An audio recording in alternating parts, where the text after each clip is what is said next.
Eu fui acusado de ser comunista, Geisiane, por muito tempo. Só porque, quando a Vaza Jato mostrou que o Sérgio Moro orientava o Ministério Público, eu falei, pronto, tá aí, tá tudo errado. Não dá para prender o Lula. Por quê? Porque o Sérgio Moro é suspeito.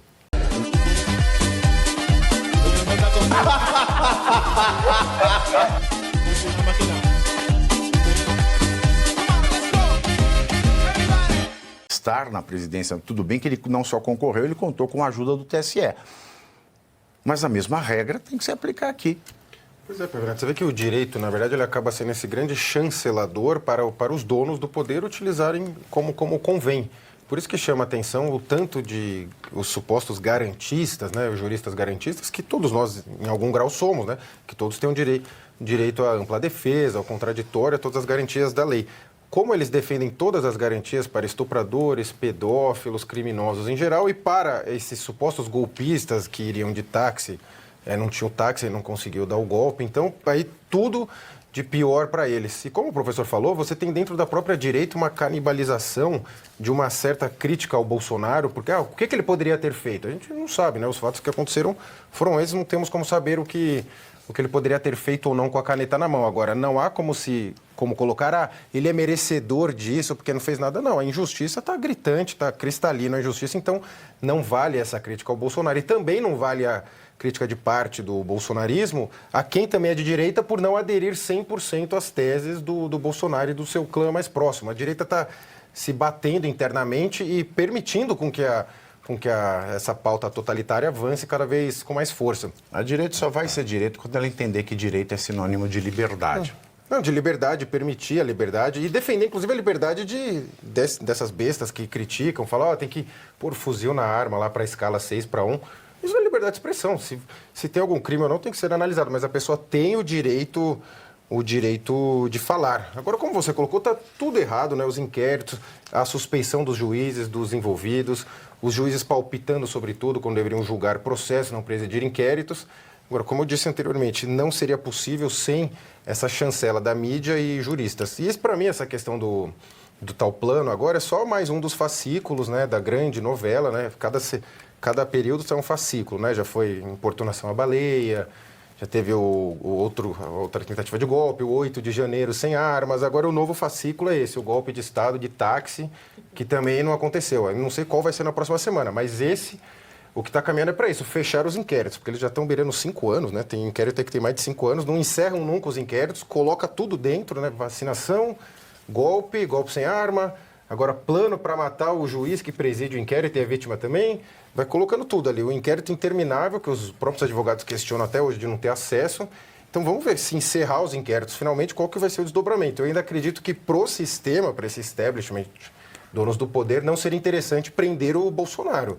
Pode ser que eles causem alguma ruptura na situação. É tão megalomaníaco que eu acho que ele quer fazer. Ele quer se adiantar o juízo final para Deus. É uma megalomania danada. Aí um representante do Prerro, né, do Grupo Prerrogativas, desses advogados, né, que tiram muita vantagem econômica, inclusive, do governo Lula, né, e do status quo, né, do estado em que o Brasil está, ele dizia assim, se fosse o Lula que estivesse dentro desses planos, vocês quereriam que ele estivesse preso. Pode ser que muitos quereriam, e isso aconteceu na Lava Jato. Eu fui acusado de ser comunista, Geisiane, por muito tempo, só porque quando a Vaza Jato mostrou que o Sérgio Moro orientava o Ministério Público, eu falei, pronto, tá aí, tá tudo errado. Não dá para prender o Lula. Por quê?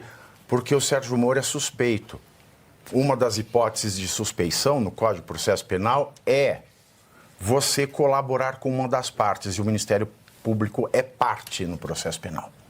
É parte. Então não dá mais. Vai dar errado. Corrige já. Não, mas é herói. Então eu tenho a consciência muito tranquila de que toda esta crítica que eu estou fazendo a este absurdo que está acontecendo contra o ex-presidente Bolsonaro ela tem o mesmo quilate jurídico da crítica que eu fiz à atuação do Sérgio Moro. O mesmo. E eu posso dormir tranquilo. Pode vir prerrogativa, quem quer que seja. Eu estou falando não de direita, não de esquerda, estou falando de direito, que é o que os ministros deveriam fazer, que é que o legislador deveria fazer, que é que os nossos homens públicos deveriam fazer. Mas está todo mundo fascinado por poder. Então, se tem aqui um imbecil que perde público toda hora, porque eu não falo o que as pessoas querem, eu falo o que é a matéria do meu conhecimento, que eu estudo há décadas, devoto a minha vida ao estudo disso que se chama direito. É a mesma crítica. É a mesma crítica. Então, não importa. O fato é que agora a vítima é Jair Bolsonaro. O fato é que agora nós temos um Sérgio Moro não de primeira instância, mas um Sérgio Moro irrecorrível. E pior, porque o Sérgio Moro sequer era vítima. Ele consegue ser vítima, delegado, promotor, juiz. O Sérgio Moro ainda disfarçava, nós soubemos disso pela Vaza Jato. O Alexandre de Moraes sequer disfarça. Opa, Bibi. Bom, a sua posição, isso chama coerência, né? Não importa qual é o lado, você precisa ser coerente nas posições. Eu tenho só uma pergunta para fazer. Se é tão óbvio, tão claro, que o ministro Alexandre de Moraes ele é suspeito no processo, no inquérito, portanto é um inquérito ilegal, por que nenhum dos outros 10 ministros do Supremo Tribunal Federal tem a coragem de falar isso? Porque só, eu vou lhe responder, tá? Porque quem pode falar isso é o presidente da casa. O Barroso. Só o Barroso. E o Barroso, quando foi responder a esta questão, ele falou, não, esses argumentos são muito vagos. E defendeu o Alexandre de Moraes. E defendeu o Alexandre de Moraes. Mas até o Gilmar Mendes defendeu. Os outros ministros, a não ser o presidente, eles têm que manter silêncio. Porque se eles forem julgar a ilegalidade ou a suspeição, eles não podem ter se manifestado Perfeito. antes. Então, o correto é que não se manifestem.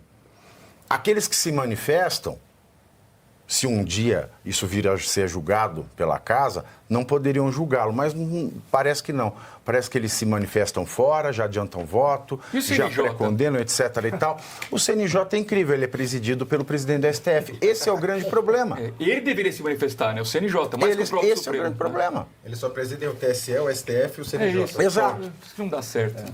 Exato. Está dominado, está tudo dominado. Você quer fazer alguma consideração, Geisiane? Eu gostaria só de fazer algumas pontuações em relação ao que eles estão reunindo ali. Não, primeiro que assim, o Alexandre de Moraes se mencionar 44 vezes é quase uma esquizofrenia, assim, uma coisa esquisitíssima. Quando a gente está dentro da vida universitária, por exemplo, é super estranho. Lembra aquele filme O Fabuloso Eu?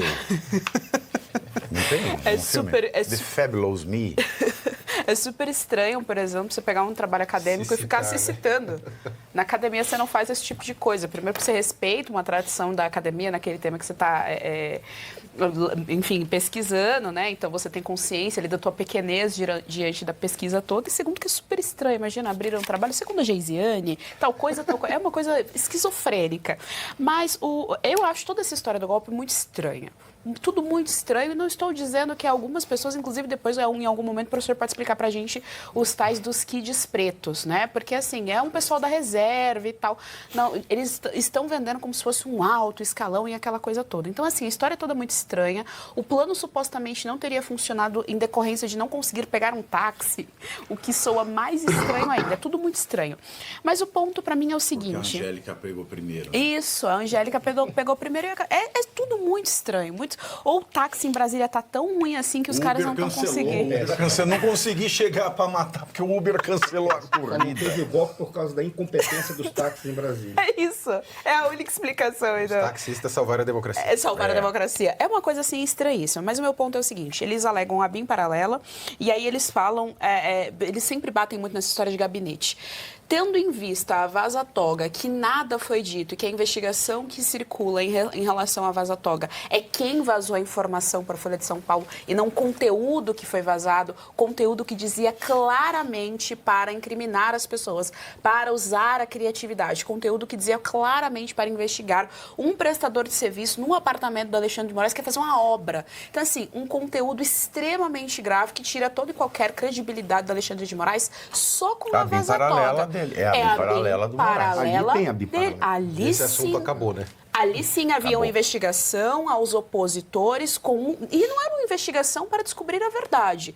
Uma investigação com o objetivo de colocar algum crime, desde que seja aquela pessoa. Então, aponte-me a pessoa que eu vou dizer qual é o crime dela. Era uma BIM paralela, era um funcionamento paralelo de um gabinete paralelo. Somente isso, sem mencionar mais nada. Sem mencionar Odiane, sem mencionar mais nada. Somente isso tira toda e qualquer credibilidade do Alexandre de Moraes. Somente isso. E aí eles colocam mais uma série de coisas, ataques virtuais a opositores. Basta a gente pegar o que o Elon Musk divulgou no período que o X foi suspenso aqui no Brasil, em que ele mostrava que as decisões eram ilegais em relação à Constituição do Brasil. Então, o cara fazia uma crítica, que não é um ataque. Criticar, ter uma opinião crítica em relação a alguma ação do judiciário não é um ataque nem ao Alexandre de Moraes, tampouco ao STF. E aí, a partir daquilo dali, aquilo tinha que ser derrubado. Eles chamam isso de ataque de opositores, ataque às instituições, ataque às vacinas. Ninguém nunca atacou a vacina. Durante o período da pandemia, sempre foi levantado a bandeira da liberdade individual. Quem queria ter acesso à vacina tinha, quem não queria também tinha que ter E quem o queria direito. teve, porque Exato. o Brasil foi o país que mais vacinou de graça no mundo. E tinha várias opções, inclusive tinha do Butantan, tinha da enfim, tinha várias opções ali, bastava a pessoa que queria ser vacinada ir até lá e ser vacinado. A defesa sempre foi a da liberdade individual. Eu, por exemplo, não me vacinei e queria que a minha liberdade individual fosse respeitada. Então nunca houve ataque. E aí, a partir disso tudo, eles querem amarrar aí esse suposto golpe. Tudo muito estranho. O Brasil está num momento que precisa de seriedade Muito e estranho. racionalidade. Eu acho que, sério mesmo, se ao invés dos kids pretos, nós tivéssemos nesse plano o kid bengala. Então, primeiro C, você curte, que é o preço deste programa. Quanto vale o ingresso para ver este palhaço neste picadeiro bonito? Vale uma curtida. Vale o seu like, o seu joinha, o seu gostei. Então, a sua obrigação é curtir. Se puder, comente, porque quem comenta ajuda no engajamento. Então, primeiro C é curtir, segundo C é comentar, o terceiro C, o que seria muito louvável, seria você compartilhar. Tem um link que é a setinha, uma setinha assim, meia bomba. Sabe aquela, a setinha da pipa do vovô que se esforça? Você vai lá, copia o link, cola no seu Orkut, no seu Facebook, no WhatsApp, no Telegram, manda sinal de fumaça, pombo correio, não é pombo correio do banheiro, é o pombo correio que leva as mensagens, você passa para todo mundo que você gosta, para quem você não gosta, você também passa. Então, ó, curtiu, comentou, compartilhou e se puder, se quiser, se o seu bolso comportar e se seu coração assim permitir, contribua com este programa que vai substituir o Jornal Nacional. Olha que pretensão maravilhosa, hein? Se liga, ô Bonner, nós vamos derrubar o Jornal Nacional. Esta é a meta.